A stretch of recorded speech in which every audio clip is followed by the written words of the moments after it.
Welcome to the WebMD Health Discovered podcast. I'm Dr. Neha Pathak, WebMD's Chief Physician Editor for Health and Lifestyle Medicine. In today's episode, we're taking a step-by-step approach to lupus, a chronic and confusing autoimmune disease.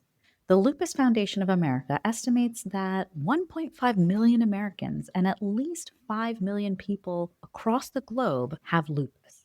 90% of people living with lupus are women. However, men, children, and teenagers develop lupus too. We're going to separate fact from fiction, address common myths like whether it's contagious, caused by stress, or just a rash. We'll also talk about environmental triggers, early symptoms to watch for, and what to expect from your healthcare team. Living with lupus can mean living with uncertainty, but understanding what's happening inside the body can make all the difference. We'll explore what life with lupus looks like, from navigating long-term health issues to questions about pregnancy and family planning. We'll also explore how caregivers and loved ones can provide real, meaningful support, as well as the crucial topics to raise with your healthcare provider at your next visit. Whether you're newly diagnosed, supporting someone you love, or just trying to understand this condition better, this conversation is designed to help you feel informed, empowered, and never alone on your journey.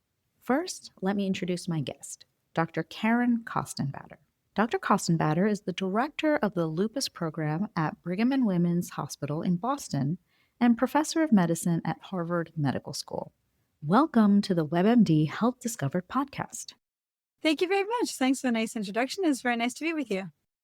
I am so happy to have you on today to talk about a topic that I think a lot of people have questions about. But before we begin exploring our topic today, I'd love to ask about your own personal health discovery in working with patients diagnosed with lupus. What do you find that they're asking you and bringing up commonly in private discussions with you? That's a good question. And I think the questions that I hear the most from my patients are questions that I've had for forever in studying lupus. And I think they motivate my work. Many people ask about what causes lupus. What can I do to make it better? Is it inherited? Are my children at risk? And then what can I do about it? Or is there a special diet I should be on? Those kinds of questions I hear all the time. People are especially interested about, lifestyle changes and food. And so it's motivated me to do some research in that direction as well. Really interesting. So I'd love to answer some of those questions in our discussion today. Before we start, I'd love to help our audience understand what lupus actually is. Can you define it for our audience? So lupus is an autoimmune disease. So that means that the body mounts an immune attack against itself. And normally the immune system is there to ward off invaders, viruses, bacteria, infections and external things, but not to attack itself. So autoimmunity is really at the central part of lupus definition, but it's also chronic, meaning once it starts, it goes on for forever. It's like chronic. It's not going to be there for a couple of years and then go away. Usually when I introduce the idea of lupus, I say this is a chronic disease and we'll manage it together, but you're going to have it for probably the rest of your life. But it comes in periods where it's very active, where we call it flares, and periods where it's not so active. So although it's chronic, the goal is to keep it, in remission or low disease activity as much as possible. But it does rear its ugly head sometimes, and you have more active disease periods called flares. And then lupus, it's a very complex disease that can affect any organ system. So unlike other autoimmune diseases like rheumatoid arthritis, which really affect the joints and cause arthritis, lupus can cause joint disease, but it can cause inflammation in many different organ systems. So no two patients are alike. And inflammation in many different body systems is possible over time with lupus. So I think those three things. And can you tell us a little bit about what we know around who's most potentially impacted by lupus? Are there certain groups at higher risk for developing lupus? Sure. At the population level, it's definitely women, much more females, much more than males. So people who are born female have a higher risk, a lot higher. So overall, about 90% of cases, 9 out of 10 people with lupus will be female. That ratio is lower. So it's more equally split among boys and girls until about the age of the first period, around 10 to 12. And then it really becomes mostly females. And then after menopause, it also drops down a little bit. It's not so heavily female predominant. That being said, anyone can get lupus and at any age. It happens even in very, very young children and it happens in old people. So we always have to keep ourselves aware that it can happen. It's just most likely to happen in women from ages, 15 to 40. And then there are other groups of racial and ethnic backgrounds that have more predominant lupus in the population. Those are actually people with African ancestry, Asian ancestry, Hispanic ancestry, Native American ancestry, more than people with European ancestry. And that's true probably worldwide, and it's definitely true in the United States. You mentioned that lupus can really impact any part of the body. And as a primary care doctor, I know that often because there are so many non-specific types of symptoms that might be happening, and sometimes there may be no symptoms at all. Can you give us a step-by-step process of how people are generally diagnosed? How do they generally come to medical attention? What should they be thinking about if they're concerned that they might have lupus? Yeah, as I said, no two patients are alike. And some patients present kind of right off the bat with, many different organ systems involved, high fevers and joint pains and rashes, and maybe inflammation around the heart or brain involvement or kidney involvement, or everything's just all at once, out of the gates, just very, very active. And even those people, we have to be, vigilant and make sure we're not missing infections or malignancies and other things because it can look like a lot of other things when it presents. And then there are laboratory tests we do to confirm that it is lupus and it's not other things. And then there are other people that present, more slowly with probably less fulminant symptoms. So more like not feeling well and fatigue and joint pains and maybe some rashes or maybe some strange blood count.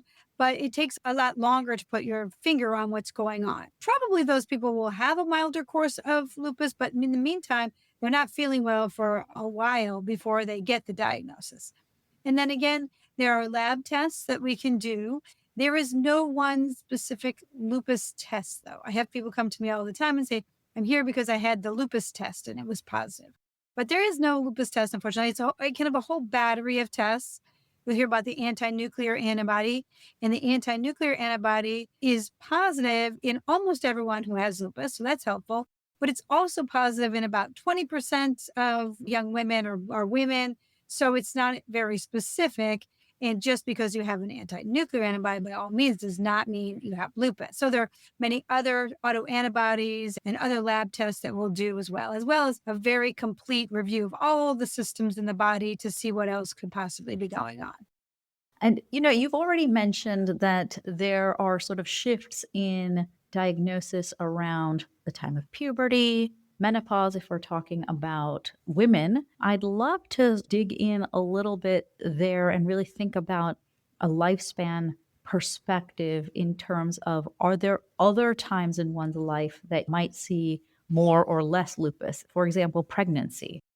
Yeah, pregnancy is a difficult. So, yeah, in terms of lifespan, as I said, you can have lupus at any time in your life. So, we do see it presenting at any time, but then it really has this uptick between the age of the first period and menopause. So we think that some of it may be driven by female hormones, but the female predominance itself may have to do more with genetics. There are factors on the X chromosome. One of them is called an XIST now, and it's very interesting. That does predispose people who have two X chromosomes. So females at birth have two X chromosomes to have a predisposition to autoimmunity and probably lupus in there. And then other life events, yet pregnancy is a difficult one because females of childbearing age, that's the time you get pregnant too.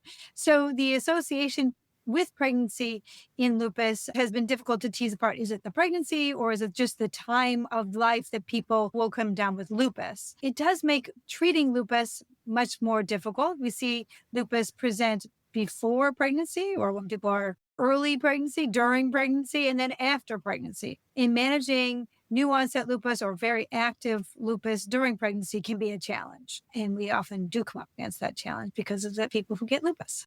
So let's talk a little bit more about what the science tells us about what might predispose someone to developing lupus. So you mentioned genetic component. Can you talk to us about that versus environmental exposures, potentially infectious exposures? What's the latest in the science? So, yeah, thanks for the question because that is what I study and I have been studying for a long time. And I think motivated by my patients who are asking these questions all the time.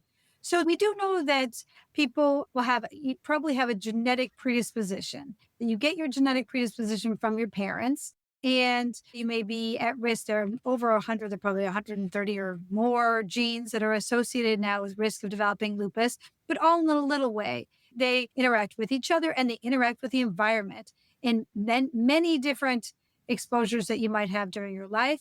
And we've studied a lot of these, but these start even in utero with what your mother may be exposed to. And then during your lifetime, there are many different windows of your life where you may be exposed. We've studied many of these. Cigarette smoking and air pollution increase the risk.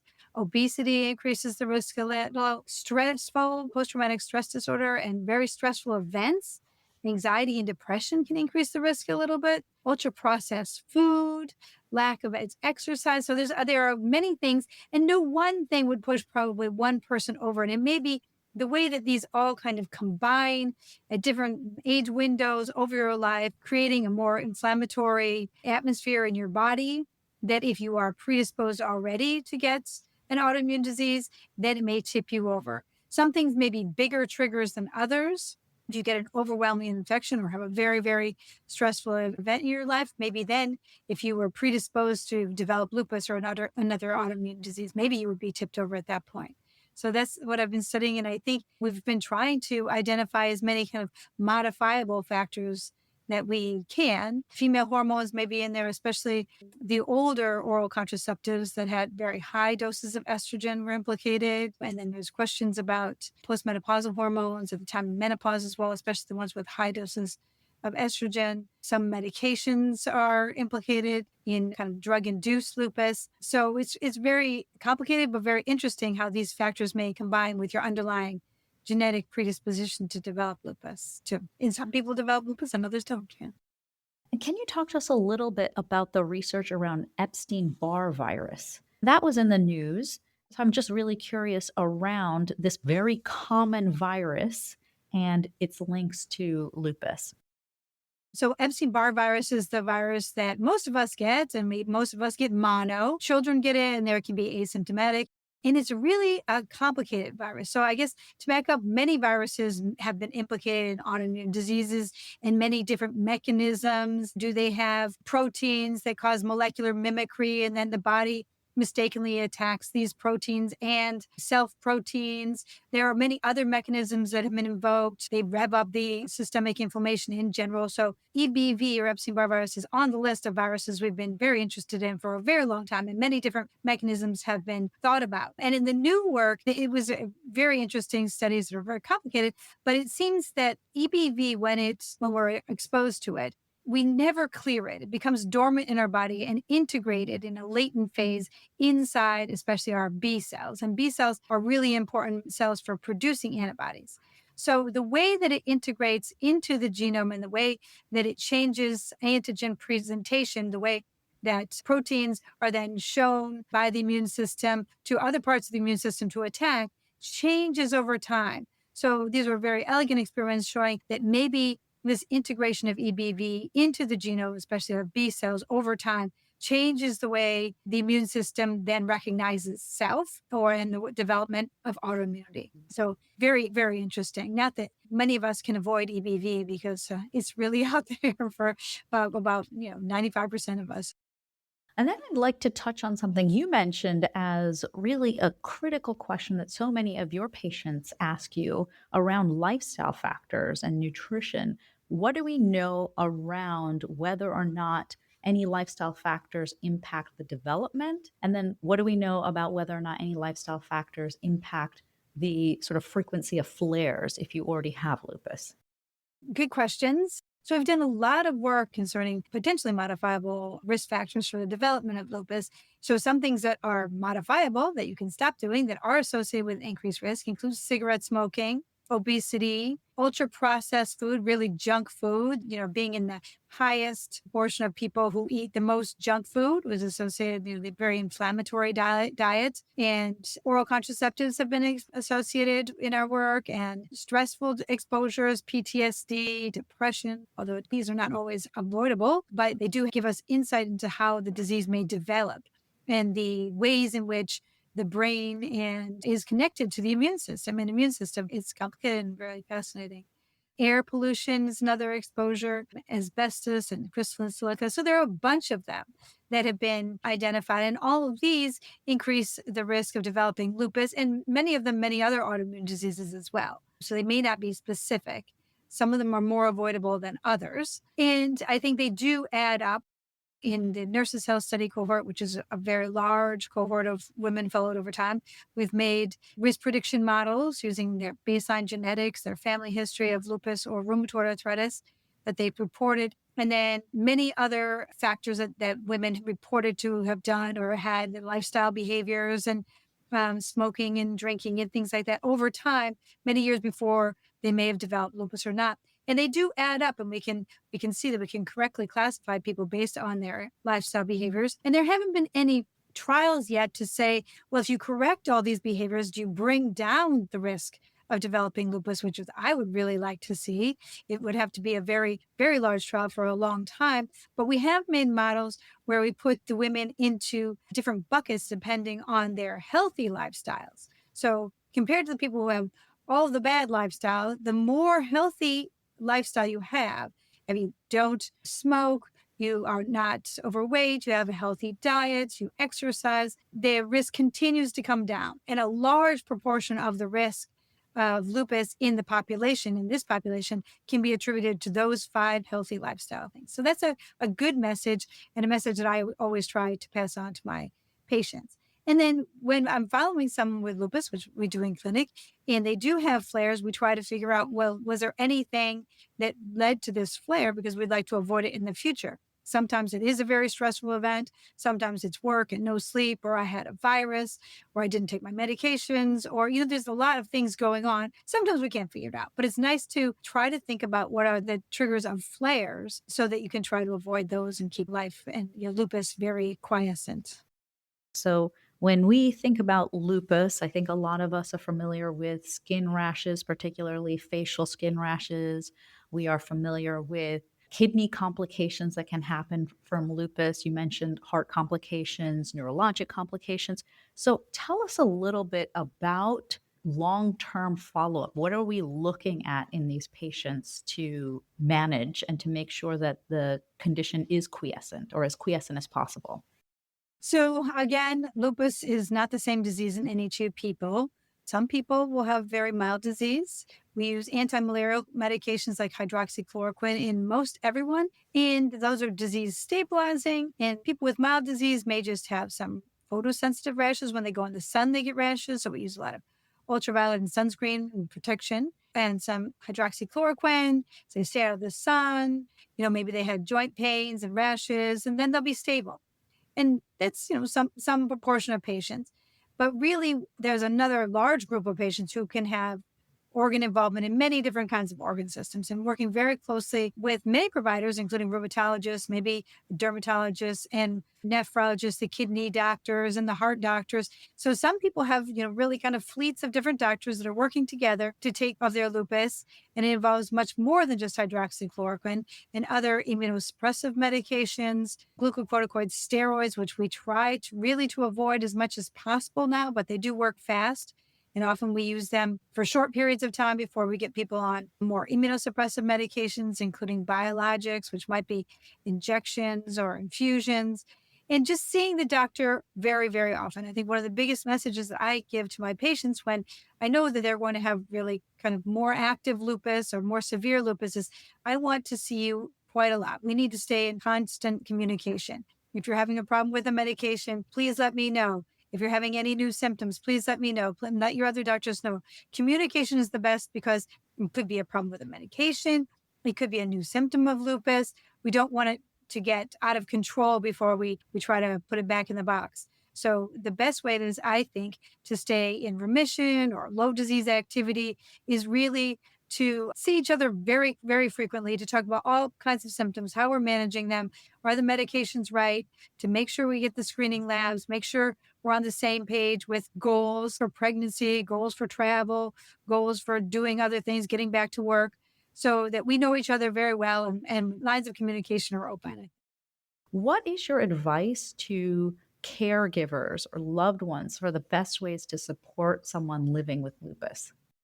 It's great that loved ones do accompany patients to the office and then they hear the message as well. And that can be really helpful. They can ask questions and they also two sets of ears that heard, what the medication side effects are, what the plan is. So that's very helpful. I think understanding that lupus is a chronic disease, that there are periods where it's very active, flares, and there are periods where it's more inactive, in that although the loved one, the person living with lupus might look perfectly fine, they still could be suffering. Sometimes people who are living with lupus say, well, people don't understand. They think that I'm fine because I look fine. I don't have a rash right now, but I feel horrible. I have, joint pain. I have fatigue. I have this problem concentrating, etc. So understanding all of that and being very patient, understanding that it's a chronic disease, is going to go on for life, that patients and loved ones are immunosuppressed in many instances. So vaccines are really important to prevent disease. And not only for the patient and the person with lupus, but for the family members and everybody living in the household to get their vaccines and do what they can to prevent infection from entering the house. So there are a lot of things, and just being supportive. I'd love for you to do a little myth busting. Can you give us some of the biggest myths that you hear that you really just want patients, caregivers to recognize as myths and to give them a little bit more of the accurate health information that they should have? Yeah, there are a lot out there about lupus because it's really not very well understood. So, first of all, it's not contagious. I mean, it may run in families if there's a super strong genetic component, but often, the genetic component is very small and the risk is still 5% lifetime risk. And so it's not contagious. It's not going to affect everyone in the family. There's nothing you can do to give yourself lupus. And that being said, there's a lot of misinformation out there about vaccines, and that vaccines can cause lupus or other autoimmune diseases. We really highly recommend vaccines of all kinds, especially for our patients with lupus who are immunosuppressed. We have to give them the non-active vaccines. We make sure that they get them before they get there. We really try to get them before they get any immunosuppressive medications so that they can have full protective effect. And there isn't any good evidence that vaccines will cause lupus. Vaccines have been associated with, some slight increase in other autoimmune diseases like Guillain-Barré, but not lupus. So that's really just very important. And vaccines don't cause lupus flares when in a large sense, and not severe flares. So the preponderance of the evidence really is in support of vaccines. I also unfortunately see people, even though I'm trying to explain it's a chronic disease and you need to take the medications for life, that the medications start to work and they say, I don't need them anymore. I feel fine. Right. And that is actually likely because you're taking the medications, and you do need to continue to take the medications because it is, getting you back to the slow disease activity state or in remission and feeling good. But the medications you take every day are working. So it's hard to remember all those medications, but especially for medications like hydroxychloroquine and anti-malarial, it's an everyday medication. It works long-term. It's disease stabilizing. And people will think, oh, I don't need it anymore because I'm feeling fine. So that's a myth that needs to be busted. And then I think last, that people are very interested in, foods and what they can eat or drink. And there's a lot on the web about inflammatory diets. I think a healthy diet to remove the junk food, the ultra processed food, corn chips and donuts and you name it. We know what junk food is. Definitely corn syrup and Coca-Cola and all of the sugary beverages are definitely associated with increased systemic inflammation. Those probably do contribute. But removing eggplant and tomatoes, there's no scientific basis for that. So they're probably a healthy Mediterranean style diet is good, but a very restrictive, any kind of diet is not necessary. I'd love for you to speak directly to our audience, someone that has lupus or has a loved one with lupus. What question or topic do you recommend that they bring up with their healthcare professional to optimize the care for their lupus? Well, I think that most healthcare professionals, primary care physicians, and rheumatologists will ask about all kinds of symptoms you may be having and how you're feeling, and getting your labs done, and getting your eyes checked, and going to all these other follow up appointments. But I think anything that's important to you needs to be brought into the room as well. What are your goals?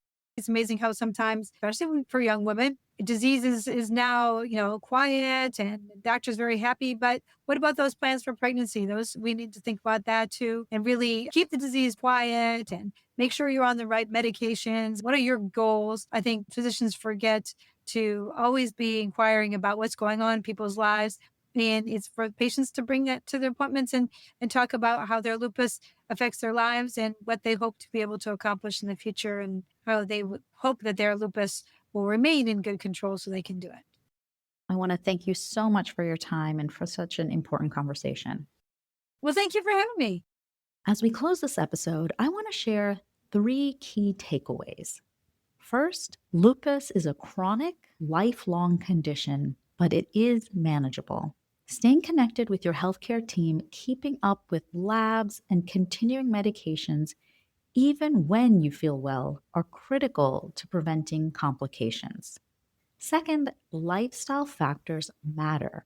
Lupus is definitely not your fault, but a healthy diet, stress management, sleep, and avoiding triggers like smoking can lower the risk of flares and improve long term quality of life. Small changes add up, and it's important to speak with your healthcare provider who can help you identify what matters most to you and which small lifestyle changes you can implement to make living with lupus more manageable. Finally, shared decision making. Shared decision making with your care team and social support system is critical. Bring your goals, worries, life plans, and emotional realities into the exam room.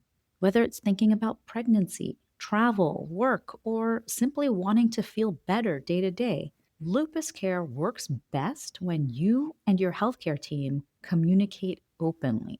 I want to acknowledge anyone listening who's living with lupus or supporting someone who is. Lupus can be confusing, unpredictable, and deeply personal. Dr. Costenbader reminded us that understanding the disease is only half the story. The other half is learning how to live with it, how to ask for help, and how to build a team around you. To find more information about Dr. Costenbader and her work, make sure to check out our show notes. Thank you so much for listening.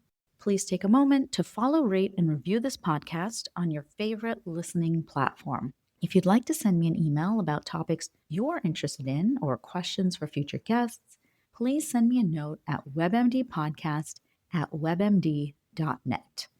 This is Dr. Neha Pathak for the WebMD Health Discovered podcast.